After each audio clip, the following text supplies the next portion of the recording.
Welcome to You Are Peter Shorts, a wild little game made by OndyDev. It stars the titular Peter Shorts, a simple little guy who just likes grilling and chilling. But one day his grilling is interrupted when a secret agency kidnaps him and takes him to a secret cloning facility. Peter's DNA is so simple that they intend to clone him into an army of super soldiers. With the help of a small creature named Bug, Peter must now fight his way through armies of clones, defeat the mad scientist, and help his clones escape the facility. The gameplay is incredibly simple. You can think of it as a sort of simplified Super Smash Bros. All you can do is move, jump, and attack. There are no special moves, you just have tilts, aerials, and a charged attack. Pressing down can function as a guard for the most part, but you can parry an attack if timed properly, and you can grab an enemy if you press attack while holding down. You can also stare into the camera by pressing up, though you can double tap up to tell Bug to do something. Enemies are found either wandering around or standing in specific battle zones, as denoted by a red outline. Stepping into a battle zone will lock you in, forcing you to fight until you either die or defeat all the enemies. Also, every single enemy is one of many kinds of Peter clones, of which there are 299. After defeating a Peter clone, Bug will swoop down and catch him, adding that clone to your total. Good luck finding all 299!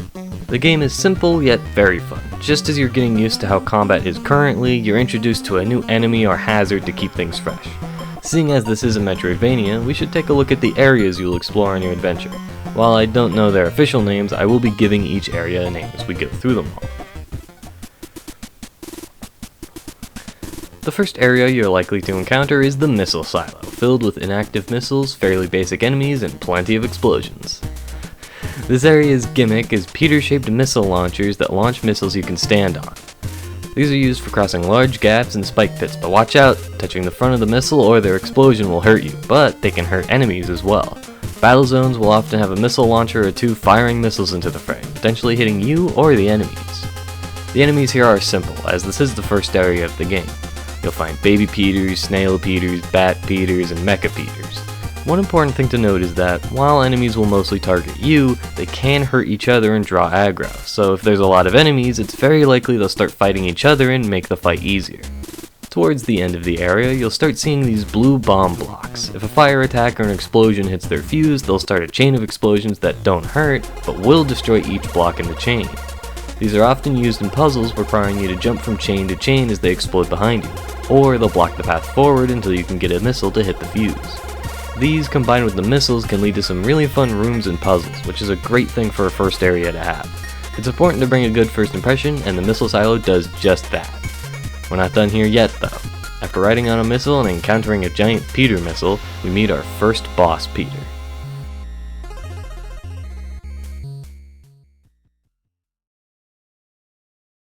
This is Fire Peter, a flamin' hot version of Peter who excels at high damage attacks and fast aerials, and will make you feel the burn with his fireballs and blazing kicks. Fire Peter can certainly be a tough first boss at times. If he manages to hit you with a fireball, you'll be left wide open, but if you can outmaneuver him and deal enough blows, Fire Peter will be sent onto the mat. After beating one of the bosses, you'll gain their moveset, much like in Mega Man. The next rooms teach you the basics of controlling Fire Peter and let you use him in combat. Fire Peter is very strong. He excels at launching enemies into the air and rushing them down with his aerials. His neutral attack, up tilt, and forward aerial can light enemies on fire, dealing a bit of damage over time and stunning them. His aerials actually give him a boost in mid-air, making them great to use if you jump a little short. Fire Peter will definitely be your go-to fighter in combat, at least in the early game. The missile silo is a great first area to explore. The enemies are not too tough, but varied enough to let you get used to how Peter fights, both on the ground and in the air. The missiles and bomb blocks add an extra layer of puzzle solving that this area really needed, and altogether it leaves the player with a great first impression. There's also plenty of extra rooms to explore and secrets to find, such as Fire Peter's super art, which makes him fire 3 arcing fireballs, and a secret shadow vent. There are 3 shadow vents in total, and I'll point out what areas they're in when we find them. We'll unlock a special Peter form if we find all of them. Moving on, in order to access the next area, we'll need to use these swinging platforms to reach high ledges. Walking back and forth will make the platform swing higher and higher, allowing us to jump up onto normally inaccessible ledges. We'll also need to destroy bomb blocks using Fire Peter's fire attacks. Once we're through that, we can enter the Wind Facility, a large, sprawling complex filled with strong fans and aerial enemies. The main gimmick of the area is, of course, fans, which blow you away fairly quickly, and the actual fan part can hurt you if you touch it. Rooms will often have you using fans to access new areas and cross gaps. If you're in combat, fans can be a big help and a big annoyance, as the blades can hurt enemies and take them out swiftly, but the gust of wind may prolong your stun time if you're knocked into the air by an attack. Enemies featured in this area include snail peters, propeller peters, overall peters, and baby peters. Propeller peters can be tough to deal with as they zip around the arena and strike you from above, but they're sitting ducks on the ground. Overall peters are bigger and pack a mean punch, but their bounce state can leave them open for counterattacks if you can time it right. The wind facility's gimmicks and enemies make for a very chaotic set of battle zones, as the fans pushing you around make it hard to keep track of where you are, and the more agile enemies can get the upper hand if you let them crowd you and knock you out of the air. However, if you're able to control your movement well, you can take advantage of the fans to deal extra damage and extend combos, allowing you to quickly wipe out every enemy in a battle zone. Many of the area's puzzles are about using the force of one fan to counteract another. In fact, if two fans are blowing at each other, you're able to walk between them like they aren't even active. Later on, you're able to unlock a new Peter form that makes it easier to cross areas covered by a fan, such as around the Shadow Vent. After completing many fan-based puzzles and beating countless Peter clones, we finally reach this area's boss Peter. This is Electric Peter, a shorter form of Peter who uses his electric powers to zone out enemies and litter the arena with projectiles. A few of his moves will send out small balls of electricity, which will hurt and knock you back. It's important to be aware of all the electricity he shoots out, as he can quickly fill his immediate area with projectiles, making it tough to get close enough to hit him. However, if you manage to get past his projectiles and finish him off, his powers are yours for the taking. As a new form, Electric Peter is great at dealing with enemies from a distance. His electricity deals chip damage, but that can quickly add up as more projectiles fill the screen. You can even charge up a bigger ball that deals more damage. He can still hold his own up close, as the plugs on the top of his head are sure to give enemies a shock, but he's nowhere near as strong as Fire Peter. His usefulness doesn't end there, however, as his electricity can be flung into outlets to power fans and doors. The longer you charge the electricity, the more charge the outlet will receive. If you can find Electric Peter's super art, you can charge up a super powerful bolt of electricity that deals a lot of damage and will instantly charge any outlet that it hits. The wind facility overall is a fun second area. It ramps up the difficulty without being too tough to deal with. The fans can definitely be annoying at times, but they can also be incredibly helpful, both in movement and in combat. However, that does remind me of one of the few issues I have with this game. Anyone who's watched my reviews for a while would know that I don't tend to bring up complaints when I talk about games. I mostly praise games and suggest ideas or improvements. However, this is the first time I'm covering a game that I have actual complaints towards, so I think it would be best if I bring them up as we get to them and give potential ideas to improve the game. The fans in the wind facility introduce an annoying aspect of the game's combat. If you take damage from anything, you are knocked backwards and forced into a state of helplessness. In the Smash Bros. Series, this state is typically called freefall, but considering how impactful it is here, I'm instead gonna call it the turtle state. If you're wondering why I'm calling it that, it's because when you land on the ground after getting knocked away, you're as helpless as a flipped over turtle. While I understand that the turtle state is as punishing as it is, so the player is encouraged to learn how to tech against the terrain, performed by jumping right before hitting the ground, I think that getting put into the turtle state is far too common. In Smash Bros, not every attack deals knockback, and far fewer attacks deal enough knockback to put an enemy in freefall. Weak attacks will instead make an opponent flinch, rendering them inactionable for a tiny amount of time, usually just a few frames. I think Peter shorts could benefit from having weak attacks and small projectiles make Peter flinch instead of knocking him back. I feel as though it would make the game feel more fair without decreasing the difficulty too much. This game doesn't give me many things to complain about, but considering how short the game is, what I can complain about sticks out a whole lot more. And I want to make it clear, I do genuinely love this game. It's really fun and very charming, and I wish to see it be improved in many ways so more people can love it as much as I do. I have more I will talk about further down the road, but for now we should move on. By using your newfound electric powers, you're able to easily access the next area, the facility's cold storage. Cold storage is filled with slippery ice blocks, falling icicles, and prehistoric enemies. The main gimmick is, of course, ice blocks that you slide on. The game's physics are already fairly slippery, so these ice blocks don't change much. I've never been bothered much by ice levels in games anyway, but I can understand why they're so hated. This area's enemies include the usual baby Peters and bat Peters, along with new enemies like the Peterdactyl, lizard Peter, and penguin Peter. Pterodactyl excels in the air, while the lizard and llama Peters can spit fireballs that melt ice blocks. Penguin Peters are very annoying, however, as they don't slip on ice and can attack very quickly. They have an inherent advantage on icy terrain, making them difficult to deal with, especially if there's more than one. Cold Storage does not have a lot of puzzles. It's much more focused on tricky platforming and tough fights. Once you make your way through the area's many battles, you encounter the third boss Peter. This is Ice Peter, who can freeze enemies in chunks of ice and launch spears of ice that act as platforms. This Peter can be tricky to fight, as the ice on the ground doesn't affect him, and he can mess up your movement with his platforms. However, if you have Fire Peter's super art, you can gradually melt the ice below you, eventually making the fight fairer as you slip around less and less. Once you knock him down for good, you'll gain his ice-cold abilities. Ice Peter is, unfortunately, my least favorite Peter form. He isn't too bad in combat, his immunity to slippery floors makes him great in cold storage, and he can launch enemies up high with his up tilt, but beyond that, I prefer not to use him. Firstly, his ice platforms are incredibly fragile. If they touch a wall before coming to a stop, they shatter, meaning you need a certain amount of room to effectively use the platforms. They can also interfere with combat, as enemies hit by the platforms usually get launched onto them, preventing you from hurting them with more platforms.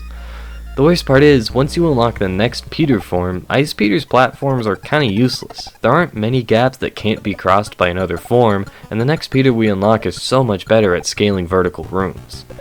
This is my second complaint towards this game. Ice Peter is not incredibly useful and is soon replaced by a much better form. Later on in the game, you gain access to much stronger and more agile forms, leaving poor Ice Peter behind. Even the previous forms, Fire and Electric Peter, get more use than Ice Peter, and regular Peter beats him out in combat proficiency. Unfortunately, I can't give many good ideas to improve Ice Peter. The only one I can suggest is to make his platforms stick into walls instead of shattering, and to let us shoot them while in the air. It's a big shame that Ice Peter is in the condition that he's in, because I really like his design. He looks so comfy in his big cloak, and I love the little vampire fangs he has. But I can't appreciate those design details when I barely have a reason to use them. Overall, I think cold storage is this game's weakest area. While I don't think the gimmick impacts the gameplay too much, the enemies can be very annoying in certain combinations, and this area gives us the weakest Peter form in the game, one that's soon outclassed by the next form. I can, however, praise the music of Cold Storage. It's simple, chill, and very enjoyable. That's one thing I can praise the whole game for. The soundtrack is very good, and the songs for each area fit incredibly well. My personal favorite area theme is for the missile silo. Continuing on, after crossing a very challenging platforming gauntlet, we encounter our fourth main area, the greenhouse.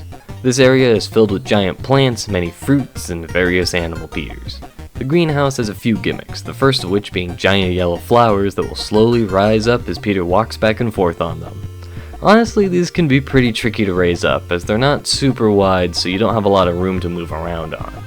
I would have preferred it if you snapped to the center of the flower and walking left or right would raise the flower without moving Peter, kinda like those giant screws you spin out of the ground in Mario Galaxy. The second gimmick you'll come across are these large red fruits that can be found dangling from the ceiling by a vine. These fruits can be knocked off of their vine with an attack, or the vine can be cut with Ice Peter's platforms to drop the fruit straight down. These fruits are heavy and can be used to press down buttons, but they can only be hit so many times. Stronger attacks will destroy them much faster than weaker attacks, but will also launch them farther. You have to think about what attacks to use in order to get them to where you need them to be. The third and final gimmick are these Peter blocks and Peter fruits. You'll sometimes see these large, monotone Peter blocks, and you need to bring them a Peter fruit that matches their color. When getting near a block with a fruit in tow, the fruit will automatically move to the block, at which point the block will eat the fruit, disappear, and the flower pot left behind will grow a nice flower. These gimmicks come together to make some interesting yet tough puzzles, like using the giant flowers to move the red fruit closer to a button. Very often the buttons you put the red fruits on will open doors to a Peter fruit that needs to be fed to a Peter block. These sorts of puzzles can be frustrating at times, but overall I enjoyed the puzzles in this area. The enemies are some of the toughest we've met yet, including Lizard Peters, Llama Peters, and the new Tiger Peters. Tiger Peters are fast, strong, and ferocious. They'll rush you down continuously and scratch you with their mighty claws. They can also take down most other enemies with ease, so they're no joke. You'll also find Beetle Peters, who pack quite a punch but can be dispatched fairly easily, especially at this point in the game. After climbing many flowers and fighting many animal Peter hybrids, we finally make it to our fourth boss Peter. This is Wind Peter, an incredibly agile Peter who uses his wings to quickly attack his opponents. He's even able to launch small tornadoes that fling enemies upwards. Seeing as Wind Peter is airborne most of the time, I recommend using Fire Peter for his powerful aerials. Wind Peter will take advantage of the arena's fans, so you should use them as often as he does. Once you knock him out of the skies, his control over the wind is all yours. Wind Peter excels at being airborne. Not only does his neutral aerial give him a tiny lift upwards, but the tornadoes he summons can combo with his neutral air to launch him high into the sky. This is the Peter form I mentioned when talking about Ice Peter's shortcomings. Wind Peter is incredibly useful, both in and out of combat. It is important to note that his tornadoes do not deal any damage, including the giant tornado his super art summons. Speaking of his super art, I need to talk about how you actually get it. All of the super arts for the main Peter forms are obtained by completing platforming challenges that make use of that form's abilities. Fire Peter's challenge involves running across exploding bomb blocks. Electric Peter's challenge has you activating fans to cross large gaps. Ice Peter's challenge requires making platforms to access a ledge. Wind Peter's challenge, however, is a vent maze. A vent maze filled with fans. A vent maze filled with fans that I got very frustrated at. I'm gonna cut my complaining short to just say this. If the solution to a maze is to turn around and enter the path you just came from, please have some indication that you have to do that. The vent maze here does not tell you that you have to double back at any point, leading to me being stuck in this godforsaken maze for nearly 10 minutes. It wasn't until I decided to return to the start that I realized vents can send you to different locations depending on which side you entered it from. That's the one bit of genuinely bad game design I can point out in the entirety of UR Peter shorts. Every vent I've entered up to this point has always led me to where I expected it to, and I had no reason to believe this time would be any different. I just want some sort of sign that you have to turn around. Anyway, overall, I still enjoyed the greenhouse. It's the most challenging area so far and is very focused on puzzles. I wouldn't say the puzzles are the best in the game, but they do work well given the area you're in and the tools at your disposal. It also has the final shadow vent, visible in the first room and only accessible after acquiring Wind Peter. Aside from the Super Art Challenge, the greenhouse is a good penultimate area. Yes, we are nearing the end of the game, but before we enter the final area, there's an extra fight we can attempt. By entering a hole at the start of the challenge right before the greenhouse, we can fight a special foe. This is Bird Peter, a Peter that is manifested from Peter's dreams of flying freely through the sky. He is fast, agile, and can stay airborne for a long time. I recommend switching between your different forms depending on where Bird Peter is. This fight really demonstrates one of my favorite aspects of this game's combat. There is no menu for swapping forms. Instead, you can freely swap between forms on the fly in the middle of combat to suit your needs. This leads to a really fun combat system where there are so many potential combos to perform by swapping between multiple different Peters. Once you beat Bird Peter, you gain it as a form. It is my personal go-to form as it is highly effective in combat, has multiple jumps, and its charge attack is great for crossing gaps, damaging foes, and moving through high winds. By returning to the start of the game, just underneath the entrance to the missile silo, we can open the entrance to the final area.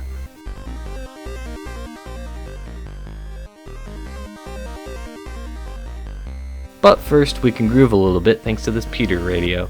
Alright, that's enough messing around. It's time to enter the lab. The lab is our final area. It's a tough gauntlet of fights and puzzles, testing everything you've learned throughout your adventure. Basically, every main enemy from the game is here, so each battle zone is a unique brawl where enemies that you'd usually never see together are fighting each other. The giant flasks in the background aren't just for show. Every 10 seconds or so, they'll spawn a bubble that you can stand on. It'll gradually rise up until it drifts off screen. These bubbles can move anything that is affected by gravity, including you, enemies, and the area's second gimmick, bombs. Yes, actual bombs. After being hit, they'll explode after a few seconds, dealing a lot of damage to anything in the explosion radius. These explosions will also set off other bombs should they be hit, causing them to run their fuse and explode too. This can lead to some wild battle zones filled with explosions, but it also makes it super easy to lose a ton of health really quickly. By putting these two gimmicks together, we get puzzles where we have to use the bubbles to bring a bomb up to special bomb blocks that can only be destroyed by the bombs. There are also conveyor belts that push everything on them, so you might need to deliver a bomb to those bomb blocks. I After completing many fights and puzzles, you'll encounter a room with a giant chemical retort in the background. After stepping into the room, the doors will shut and the retort will start spitting out clones of Peter. These clones aren't mixed with anything, they're just near perfect clones of Peter Shorts. There are about 40 of them in total, and if you have been fighting every Peter clone in the game, at this point you will earn the achievement for collecting every single Peter clone. This fight is a really fun challenge. We fought so many different versions of Peter that getting attacked by a bunch of regular Peters is a big surprise and a great twist. After knocking out the last Peter clone, we have quite a few things we can do. Firstly, entering the vent underneath the save point leads us to a boss rush. You'll fight 2 of the boss Peters at a time, with the first fight being against Fire and Electric Peter, and the second fight being against Ice and Wind Peter. The arenas are very cramped, so getting hit is an inevitability. I recommend just letting the boss Peters fight each other and then cleaning up whichever one remains. After finishing the gauntlet, entering the room to the right starts another boss fight. This special boss Peter goes by many names, including Master Peter, Martial Arts Peter, and Peter Pants. I just like calling him Sumo Peter. Sumo Peter is a strong and agile Peter unlike anything we've fought before. He's also able to manipulate fire and wind, leading to a tough fight unlike any other. If you can beat him, his strength is yours. Sumo Peter is by far the strongest Peter, being able to dish out a lot of damage very quickly while fighting gracefully. He comes in very handy during the final boss. We'll get to that soon, but first we can enter a vent in the boss rush room to earn our reward for finding all the secret shadow vents. By hitting this button, we free an alien that was being studied here, and as a gift it gives us the form of a Moai statue. This is Moai Peter, the final secret form and by far the weirdest. Moai Peter is even better at zoning than Electric Peter, being able to fire lasers from his mouth and eyes. Weird. Anyway, one final note before we get to the final boss. If you collected 15 of the 25 diskettes scattered throughout the game, a computer in the lab and the main hub becomes accessible. This computer lets you choose one of the many Peter clones to take with you as a special 9th form. The clones accessible to you are based on which diskettes you've collected, so unless you have everything, the ones you have available will be different than the ones I have. Personally, I took the Pterodactyl into the final fight. Speaking of, it's time to finally fight the Mad Scientist. Upon entering the arena, the Mad Scientist captures Bug and steals all of the abilities we worked so hard to get. This leaves us with only regular Peter and the clone from the computer. The attacks of the first phase are all based on the different forms that he stole from you. Each attack has its own HP, and upon depleting an attack's HP, you'll regain the form that the attack was using, and the Mad Scientist will lose that attack. If you only obtained the 4 main abilities, the Mad Scientist will only have the fire, electricity, ice, and wind attacks. But if you got the extra secret forms, he will also have attacks based on the bird, sumo, and moai forms. With that being said, I'm not a fan of this phase. It is a big spike in difficulty for me. I didn't really have much trouble with the game, never died during any of the bosses, excluding this first phase. At least half of my deaths are to this phase. The concept of it is fine, I like the idea of it, but the scientist attacks way too fast and barely gives you any time to attack him. I imagine the intent is to memorize his attack patterns and find openings to attack, but the openings that I found were minuscule and always ran the risk of getting hit by a stray projectile. Worst part is, the health you enter the fight with is all you get. The fight would have been much easier if you regained a small bit of health every time you regained a form. It doesn't need to be a ton of health, just 10% would have been good enough for me. In my recordings, you can hear me getting genuinely frustrated at this phase, which is never a good sign. I ended up cheesing the fight by sitting in a corner as Moai Peter and spamming lasers at him. Again, the concept is good, it just could have been executed better. It's a bit too tough for me, and I imagine many others struggled as much as I did. Once you destroy the scientist's machine, however, we enter the second phase. After drinking the contents of a flask, he turns into an insanely buff Peter. This second phase is a one-on-one, mano-y-mano battle against the Mad Scientist. The song used in this phase is called Sigma Peter, which is what I choose to call this form of Peter. Sigma Peter jumps around a lot and can combo you very easily, but he leaves a lot of opportunities to be attacked. If you have Sumo Peter, I recommend using him for this phase. His combo potential rivals Sigma Peter, putting you on equal footing. Once you deplete his health, Sigma Peter will jump away. Chasing after him, we catch up with Sigma Peter just in time to watch him jump into a large vat of liquid Peter. He grows in power and size until... This is the final phase, which I call Peter Dusa. This giant floating Peter can only be attacked by knocking his shorts off. In order to do that, you have to attack the little Peter tendrils that extend from petosis. Once they're all down, his shorts will fall off and he'll be open for damage. While the shorts are on, however, you have to be very wary of his attacks. Not only do the little Peters fire projectiles at you, but petosis will charge a giant laser beam that can just tear through your health. I still recommend Sumo Peter for this phase. His aerials work great in attacking both the little Peters and petosis. Once you finally deplete his health, petosis explodes in glorious fashion. We're not done yet, however. We need to get out of here.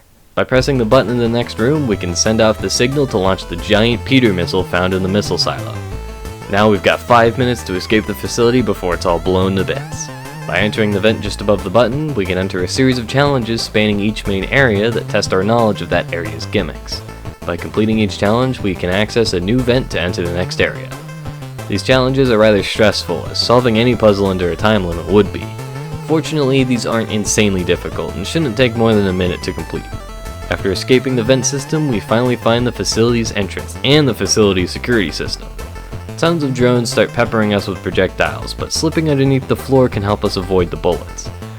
After riding an elevator up, a door opens and out pours every kind of Peter clone in the game. They're not here to hurt us, however, they're here to help. The mass of Peter clones tears through each drone, carving a path to escape. After killing the last drone, Peter Shorts can finally escape the facility with his new buddies in tow. And that, my friends, was You Are Peter Shorts, a wild but incredibly fun little Metroidvania. Despite my issues with it, I still highly recommend it. The game is packed to the brim with charm and personality, and the gameplay is simple yet super fun and easy to get into. The main campaign is only around 4 hours long, 5 if you go for everything, and is a blast to play through. After the main story, there are a bunch of extra modes to sink your teeth into. The big game mode is Peter Brawl, a local 4-player versus mode that allows you and your friends to go head to head as one of the many Peters in the game. I've yet to play it that much, but it looks like a lot of fun. You'll also have access to Peter's Dream, an endless mode where you fight waves of enemies, versus Mad Scientist where you can refight the final boss, and an unlockable randomizer mode. I've yet to unlock that one, so I'll have to get back to you on how good it is. Again, the game is a ton of fun. If you're looking for a small game to blast through, give this one a shot. It shouldn't disappoint. Alright, that will be all for me. Thank you for watching, subscribe if you haven't already, and I'll see you all next time. Bye bye!